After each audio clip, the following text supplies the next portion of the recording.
In the last lesson, we saw how project actions get registered in the actions log, the action owner due date best practice.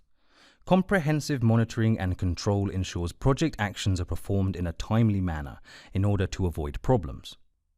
But in projects, things are never fully predicted. Almost always, there will be something to surprise the project manager.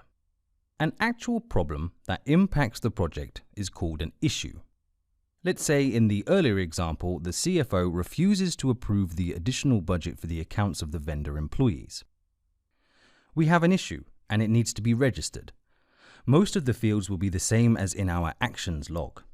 The main difference is that it is not an action, but an issue. So in order to track both types of events in the same table, we can add an additional column to indicate whether we have an action or an issue on this row. A drop-down menu will be used here from which we will be selecting either action or issue, depending on the case. So we insert a new column before the owner one and name it action/issue. Then we create the drop-down, something we already learned.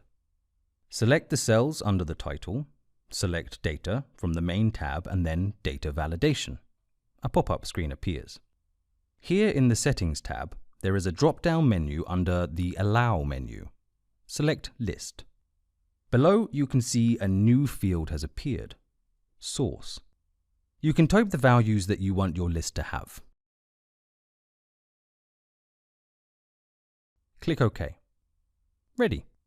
Now we can select whether the event on this line is an action or an issue. In our case, it is the latter. One more thing. The title of the second column still shows action. We need to change that to, let's say, description, so we avoid a contradiction between this column and the next one. All right. Let's also center this column, action issue, for better aesthetics. But are these two options enough? Various events happen in a project. The project manager shifts the attention to the high-level tracker created for collecting names by the 4 F&A managers. The project manager notes the work still hasn't started for Singapore. A meeting is quickly arranged and George explains the reason. It turns out there's another project running in parallel in Singapore. The previously small finance department is now growing and new employees are being hired.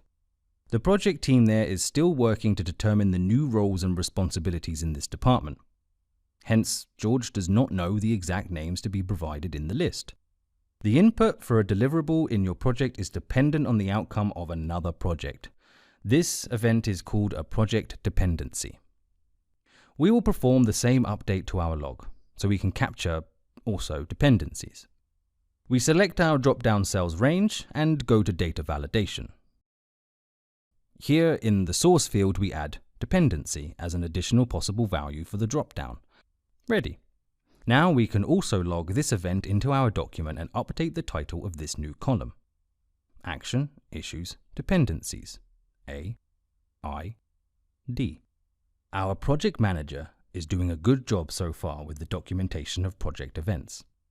Let's see what else may happen in the next video.